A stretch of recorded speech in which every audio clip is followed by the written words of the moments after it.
Meus nobres amigos e irmãos em Cristo, saudação de paz para todos. Aqui é pastor Dário Cunha, da cidade de São João Batista do Glória, Minas Gerais.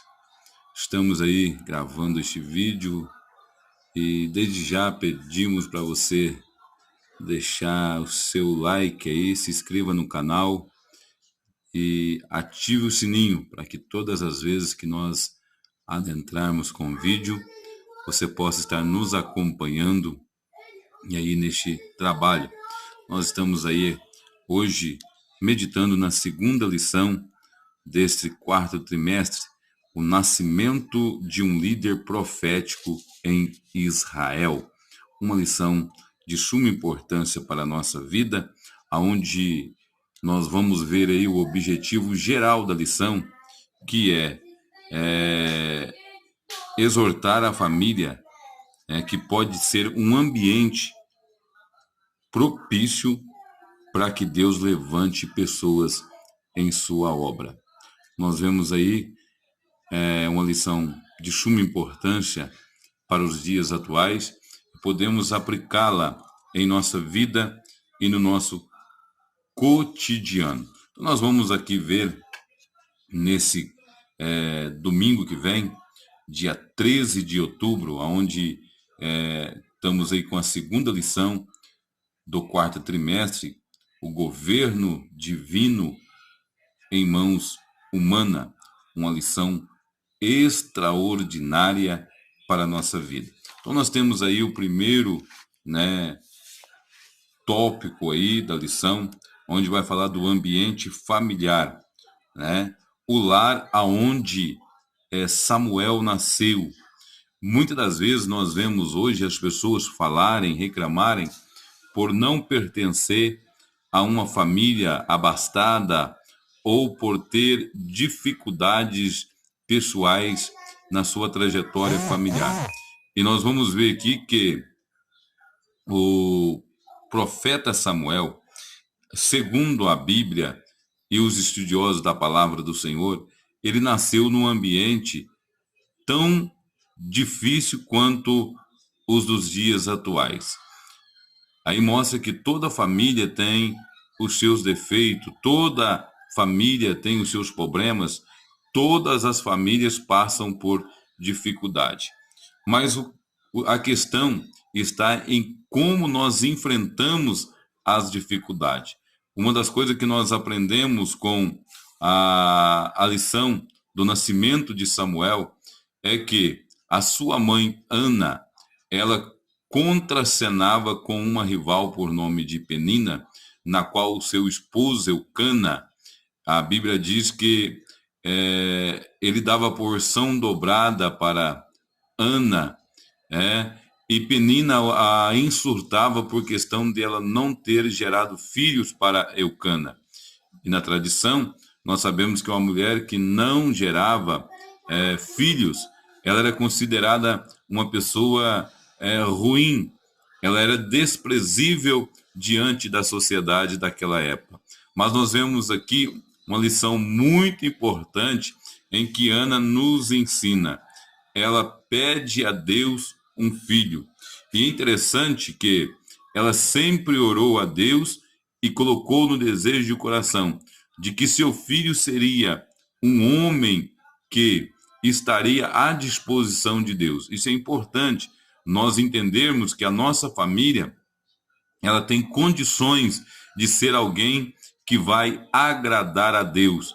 Isso é importante nós entendermos porque a família, ela tem condições de ser uma família que agrada a Deus, de ser uma família que volta a verdadeira adoração para Deus. E nós vemos isso, na vida dos pais de Samuel. Algo interessante também é que nós vemos, amados irmãos, esta dedicação do próprio Samuel em não desfazer dos laços familiares, em não desfazer da sua origem. Ele fala aqui até mesmo dos seus avós paternos. Ele fala também da cidade, do lugar da sua natalidade. E nós vemos que hoje as pessoas tendem a esconder os seus laços familiares. As pessoas hoje têm de vergonha de dizer quem é o pai, quem é a mãe, principalmente quando se nasce em uma família menos abastada. E isso faz com que filhos menosprezam os pais. E aqui nós aprendemos uma lição muito importante com Samuel, é que ele valoriza isso, né? E isso é muito importante. Outro detalhe também que nós vamos ver aqui, que houve, né, aí um conflito dentro da família de Samuel, mostrando que qualquer família, ou por que não dizer todas as famílias, têm problemas, têm dificuldades, né? E aqui nós vamos ver aqui que os conflitos eram presentes, né? Tanto na família de Samuel como nos dias atuais, né? Hoje nós vemos aí, por exemplo, os maus tratos, vemos aí família sendo destruída por questões, digamos assim, até mesmo que não merecia tão relevância, e as pessoas se destroem por qualquer coisa. Mas a lição vem trazendo que é possível nós construirmos um laço familiar forte, mesmo em situações adversas. Aí nós vamos ver aqui um problema que estava ali patente na casa de Samuel, era a bigamia. Apesar de que não fosse algo da vontade de Deus, mas Deus tolerava. Uma coisa nós precisamos entender, que uma coisa é Deus aprovar, outra coisa é Deus tolerar. Tem coisa que Deus tolera, né? E tem coisa que Deus aprova. No caso da bigamia, Deus tolerava. Porém, quando a gente diz tolerava, isso quer dizer que, apesar de Deus tolerar, não quer dizer que isso não venha trazer consequências para a vida do ser humano. Às vezes Deus permite alguma coisa, mas isso nos traz consequências. Então nós precisamos entender isso, né? É melhor nós vivermos no centro da vontade de Deus do que viver uma vida, né, dentro da tolerância. E nós aprendemos isso com a família de Samuel. Eles viveram momentos em que eles passaram na linha da tolerância. E Deus, amados irmãos, Ele não quer que nós agimos dessa forma. Um dos pontos importantes que nós aprendemos aqui com Samuel é que é melhor obedecer do que sacrificar. Então isso é importante para a nossa vida. Nós vamos ver aqui também a questão da família, né? A lição traz aqui que é uma família piedosa, né? E isso é interessante, amados irmãos, nós vemos que eles tinham um fator importante na vida deles. É que eles, mesmo com os problemas, mesmo com as dificuldades que existiam em relação ao convívio familiar, uma coisa era certa: toda a família subia para adorar o Senhor.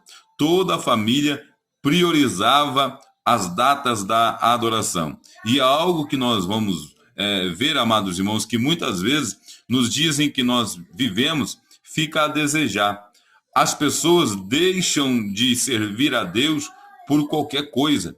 As pessoas deixam de adorar a Deus por qualquer evento. As pessoas deixam de adorar a Deus por qualquer circunstância.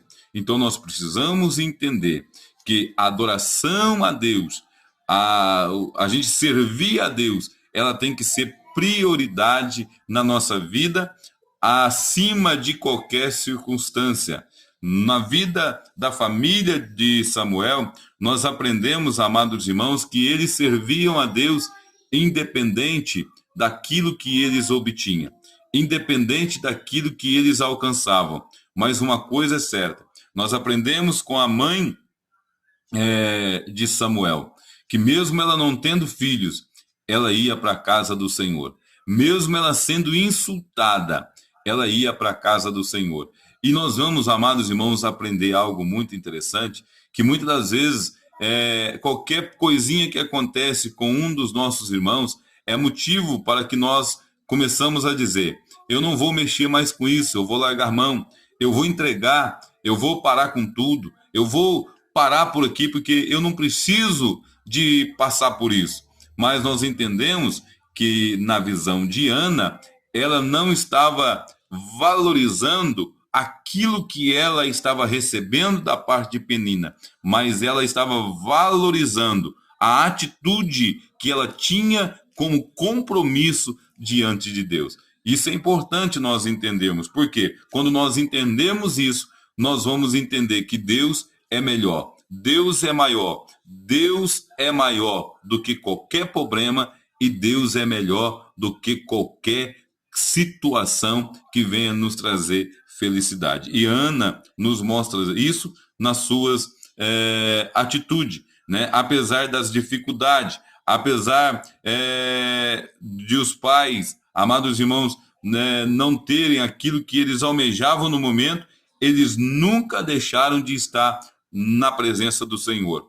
Por quê? Eles confiavam que estar na presença de Deus, Deus iria falar com eles. Deus iria trazer resposta para eles. E quantas pessoas hoje têm deixado de obter resposta da parte de Deus porque não têm buscado, não têm ido até a presença de Deus com o intuito de buscar resposta. Mas muitas das vezes é para observar o que acontece durante as suas peregrinações pelo templo. E isso nós devemos mudar. A nossa atitude deve ser a atitude de Ana, apresentar-se diante de Deus, ou seja, com reverência, com temor, com amor e fidelidade a Deus. Aqui nós aprendemos algo muito importante com Ana, porque ela vai nos passar, diante da sua atitude, que o que ela importava não era com quem estava ali, né, para poder receber a oferta. Ela não estava importando se o sacerdote estava entendendo ela ou não estava entendendo. Ela não estava importando se o sacerdote estava bem ou não estava bem. O que ela importava era que a tua atitude pudesse agradar a Deus. É uma das formas que nós devemos começar a analisar a partir de domingo. Como é que está a nossa atitude da parte de Deus? Ou nós só adoramos porque esperamos alguém ser bom para conosco? Ou nós adoramos porque esperamos que alguém nos agrade durante o culto? E isso nós vamos ver na vida de Ana, que ela não esperou um agrado vindo da parte do sacerdote. Pelo contrário, o sacerdote, na sua primeira apresentação, deu-lhe motivos para ela ir embora com raiva, para ela ir embora desanimada. Porém, ela não se abateu diante da primeira apresentação do sacerdote, porque ela não estava ali simplesmente confiando naquilo que o sacerdote podia fazer, mas ela estava ali confiando no que Deus poderia fazer através da vida do sacerdote. Uma coisa é certa, mesmo ela sabendo que a sua adoração independia do sacerdote, ela tinha consciência que a sua bênção, que a resposta viria da parte de Deus pela vida do sacerdote. Isso é importante nós salientarmos também. Nós vamos ver também aqui, agora, Samuel como um fruto da adoração, um fruto de oração. Algo muito importante, amados irmãos, que nós vamos aprender na lição de domingo, que é alinhar o nosso desejo, alinhar o nosso clamor com aquilo que Deus almeja. Ana, ela dá uma lição muito interessante. Ela alinhou o desejo dela com o projeto de Deus.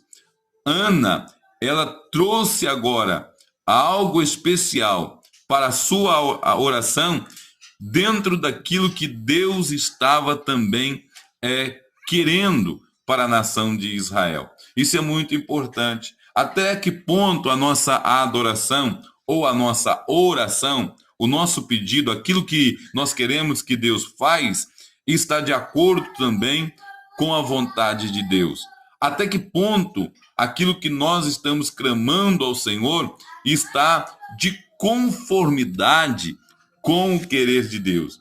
a gente precisa entender esse mistério aqui, porque o apóstolo Paulo vai dizer que nós pedimos e não recebemos porque pedimos mal, para gastar nos nossos deleites, né? Nós pedimos e não recebemos porque pedimos de forma errada. E nós temos que, amados irmãos, alinhar o nosso pensamento, a nossa adoração, o nosso querer com a vontade de Deus. Olha para os irmãos ver. A intenção de Penina era fazer com que Ana revoltasse, era fazer com que Ana perdesse os seus direitos. E muitas das vezes, amados irmãos, o inimigo, ele quer que nós desanimamos, ele quer que nós perdemos os nossos direitos. Quantas vezes as pessoas te implicam? Quantas vezes as pessoas jogam fagulhas? Quantas vezes as pessoas olham para você com um olhar até mesmo de desprezo, ou às vezes até comenta algo, fala algo, né, que você percebe que a pessoa está fazendo aquilo para poder te irritar, para poder te desanimar, para poder tirar você do foco. E Ana nos dá uma lição extraordinária para a nossa vida. Ela não perdeu o foco. Mesmo que Penina deixava ela triste, mesmo que Penina abalava a sua vida emocional, porque isso abalava Ana de forma muito intensa, porque ela relata isso para Eli. Ela fala: sua filha está com o espírito quebrantado, a sua filha está com a alma quebrantada. Ou seja, aquilo trazia uma emoção negativa para a vida de Ana, mas ela sempre confiava que aquilo não era páreo para poder desanimá-la, aquilo não era páreo para poder tirar ela do foco, ou seja, ela tinha um compromisso com Deus, né? Então nós precisamos entender isso aí também. Como é que nós conseguimos isso? É quando nós conseguimos manter um nível espiritual elevado, acima de qualquer circunstância. Ana mostra isso no seu dia a dia, né? Outro detalhe interessante, né? No santuário, quando ela começou a orar, a Bíblia vai nos dizer, e a lição também salienta isso, que ela começou só a mexer com os lábios, o que não era comum para os hebreus. Esse fato fez com que Eli pensasse que ela estava embriagada, ao ponto dele apresentar-se diante dela, dizendo que aquele horário do dia, né, não era propício para estar embriagado. Mas ela vai responder: a tua filha, ela está amargurada de espírito. Ou seja, tem algo que me machuca dentro de mim. Eu estou aqui clamando a Deus porque tem algo que me faz me derramar na presença dele. E aí nós aprendemos mais uma lição muito importante, que os nossos desafetos nós temos que levar para os pés do nosso Senhor e Salvador Jesus Cristo. Ele é capaz de resolver os nossos problemas. Ele é capaz de resolver as situações mais adversas da nossa vida. Outro detalhe que nós aprendemos aqui, né? Se fosse nos dias atuais, porque nós vivemos uma época de uma milindragem espiritual. Muitos servem a Deus milindrosamente. Ele não pode ouvir nada, não pode falar nada. Uns até falam em processo, uns falam até em mudar de ministério, uns falam até em sair da igreja, quando o pastor fala alguma coisa. Mas aqui Ana, ela não esboçou nenhuma reação contra o sacerdote.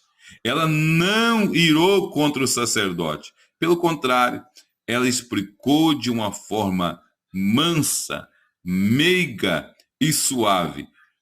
Ali ela mostrou que, independente da posição em que se encontrava Eli diante de Deus, ele era um fator primordial para que a bênção dela fosse concretizada. E aqui eu quero abrir um parênteses e dizer que você querendo ou não, as bênçãos de Deus emana do sacerdote que está sobre a direção do templo ou da igreja ou da congregação aonde você congrega. Então precisa saber disso, que a bênção emana do altar do sacerdote que está sob a sua direção espiritual. Se você não entender isso, você nunca vai entender o plano de Deus para a sua vida. E você corre o risco de nunca ser abençoado por Deus naquilo que você mais precisa, né? Aí nós vamos ver aqui agora o pedido de Ana, né? Aí ela fez um pedido a Deus. Se ela recebesse, né, o filho, né, de acordo com aquilo que ela almejava, ela dedicava esse totalmente a Deus. E aí nós vamos ver aqui o que era o desejo de Ana. O maior desejo de Ana era ter um filho. E aí a gente vai voltar lá um pouquinho atrás, onde que nós falamos que nós precisamos alinhar os nossos desejos com os desejos de Deus. Ana, o maior desejo dela era ter um filho. A nação de Israel estava vivendo uma precariedade espiritual, estava vivendo um declívio espiritual. E Deus, naquele momento, desejava muito também levantar profeta. E aí entra agora a oração de Ana. A oração de Ana era por um filho. Então vai de encontro com o projeto de Deus, a vontade soberana de Deus.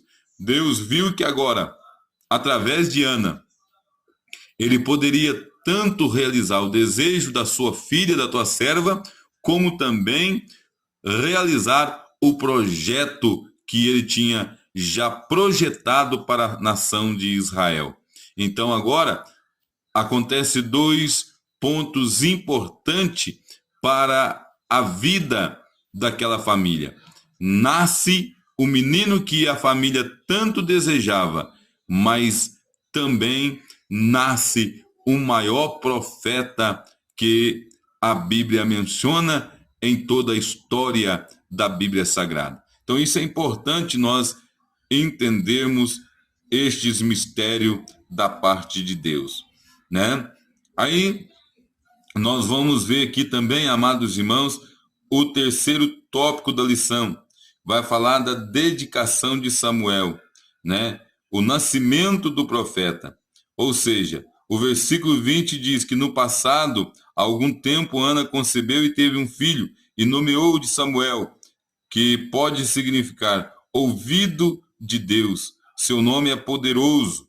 Atende-se para o sufixo el, tanto no caso de Samuel como Semuel. Ou seja, a ênfase recai para o nome poderoso, El, né? Que é aí tido como Deus, né? Ou seja, aí mostra, amados irmãos, que Deus estava naquele propósito. E a Bíblia diz, amados irmãos, que ele cresceu em graça diante de Deus e dos homens. Aqui tem um ponto importante que serve até para nós que somos obreiros na casa do Senhor. Muitas vezes nós achamos que precisamos crescer só diante de Deus, mas para uma obra específica, como pastorear, como ser servo de Deus, como cumprir os desígnios de Deus, nós precisamos crescer, tanto na graça para com Deus, como para com os homens. Às vezes tem pessoa que cresce muito na graça para com Deus e esquece que precisa também crescer na graça para com os homens. Isso aconteceu, né, na história, né, da igreja primitiva.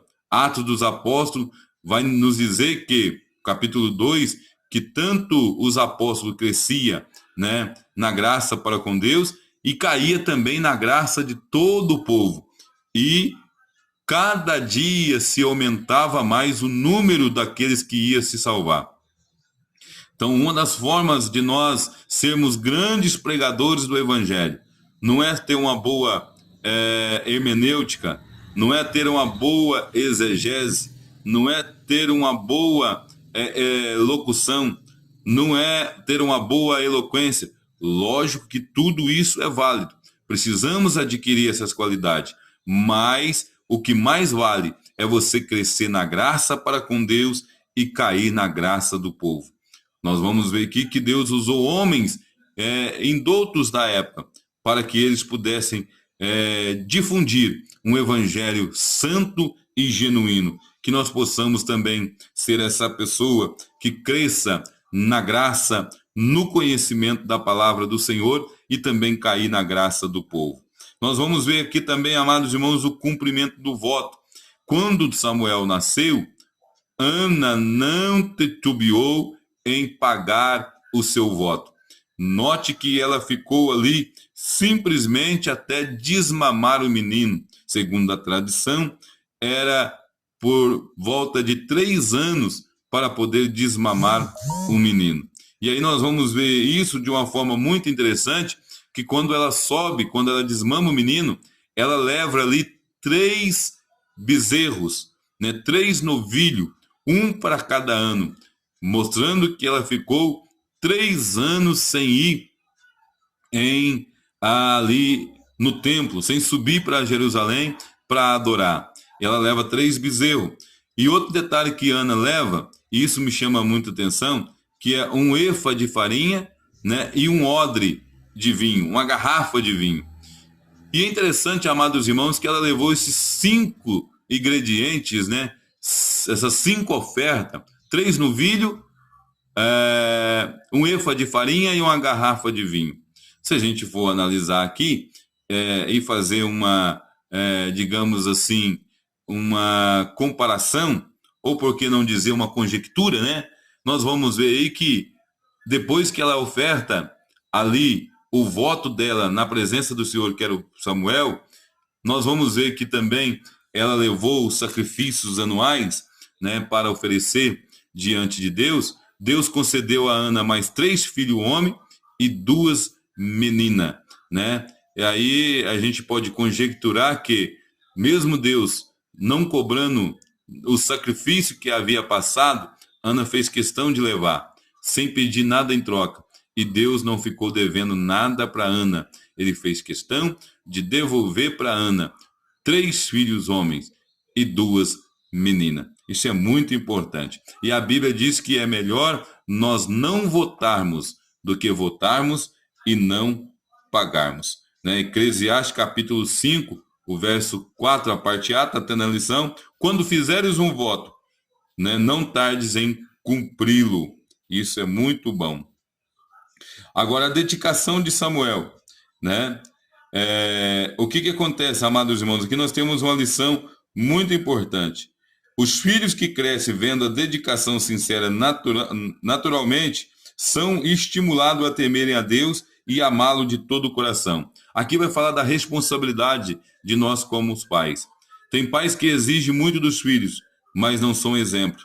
E nós precisamos criar os nossos filhos mais com exemplos. A maior atitude de um pai, de uma mãe que serve ao Senhor é ter exemplos para mostrar para os filhos. Se nós temos exemplo para mostrar para os nossos filhos, nós temos condições de ter uma família debaixo da graça do nosso Deus. Nós temos condições de ter uma família debaixo do plano do nosso Salvador, Jesus Cristo. Então precisamos, amados irmãos, entender estes propósitos da parte de Deus.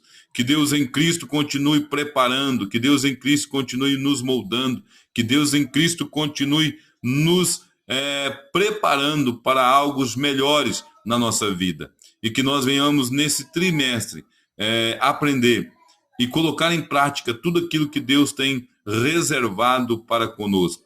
E que o Espírito Santo tome conta de cada coração. Essa lição, amados irmãos, ela vem justamente para trabalhar as nossas promessas, as nossas convicções e aquilo que almejamos. Se nós queremos que algo de bom aconteça na nossa vida, primeira coisa, antes de nós atentarmos para o nosso pedido, nós precisamos atentar para que se o nosso pedido esteja de acordo com a vontade de Deus. Que Deus em Cristo vos abençoe, fique na paz e que o Espírito Santo continue falando no vosso coração. E se você gostou desse vídeo, deixe aí o seu like, se inscreva no canal, ative o sininho e que o Espírito Santo continue abençoando a sua vida.